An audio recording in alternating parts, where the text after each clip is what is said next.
बिस्मिल्लाहिर्रहमानिर्रहीम अस्सलाम वालेकुम everyone. Welcome back to my YouTube channel. Welcome back to another episode. कैसे हैं आप सब लोग? उम्मीद करती हूँ सब खैरियत से होंगे, ठीक ठाक होंगे, खुशबाश होंगे अपने अपने घरों में। तो आज का जो ये वीडियो है वो बहुत ही खूबसूरत और प्यारी प्यारी और ख़ूबसूरत डिज़ाइंस है रलियों की। ये रलियाँ बेसिकली सिंध में हमारे कल्चर में बहुत ही ज़्यादा मशहूर है और डेली वेयर के लिए हम लोग यूज़ करते हैं इन्हें। और स्पेशली चारपाइयों पर ये बहुत इस्तेमाल की जाती है, चारपाइयों पर बिछाई जाती है।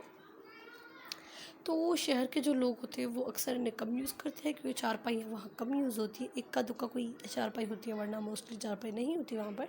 तो बहुत ही कम शहर के जो हमारे गांव देहात के लोग हैं उनके घरों में तो होती चारपाइयाँ हैं, तो वो बिछाते ही ये चारपाइयों पर है और वो इंतहा की खूबसूरत लगती है।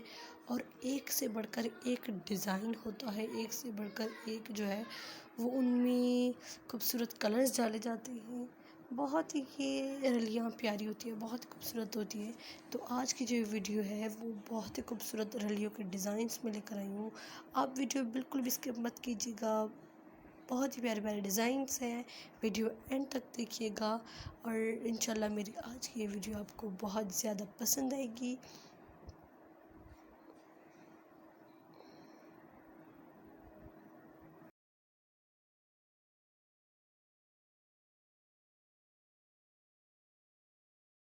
इससे पहले भी मैंने एक सिंधी रली पर जो है वो एक वीडियो अपलोड की हुई है, उसमें इससे भी ज़्यादा डिज़ाइंस मैंने डाले हैं।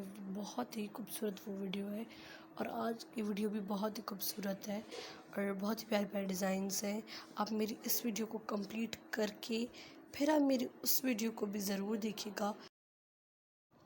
उस वीडियो की लिंक जो है मैं इस वीडियो के डिस्क्रिप्शन बॉक्स में डाल दूँगी। आप डिस्क्रिप्शन बॉक्स ओपन करके देख लें, उसमें भी जो है वो रली के डिज़ाइंस की एक और लिंक मेंशन है। आप वो ओपन करके जो है वो एक और वीडियो बहुत खूबसूरत सिंधी रली डिज़ाइंस की देख सकते हैं। अगर आपको मेरी ये वीडियो आज की अच्छी लगी तो प्लीज़ गाइस लाइक किए बगैर मत जाइएगा और सब्सक्राइब किए बगैर भी मत जाइएगा और बेल आइकन को दबाए बगैर भी मत जाइएगा। तो सब्सक्राइब भी कर दें, बेल आइकन को भी दबा दें और इस वीडियो को लाइक भी कर दें। आपसे मिलते एक नेक्स्ट वीडियो में, तब तक के लिए अल्लाह हाफ़िज़।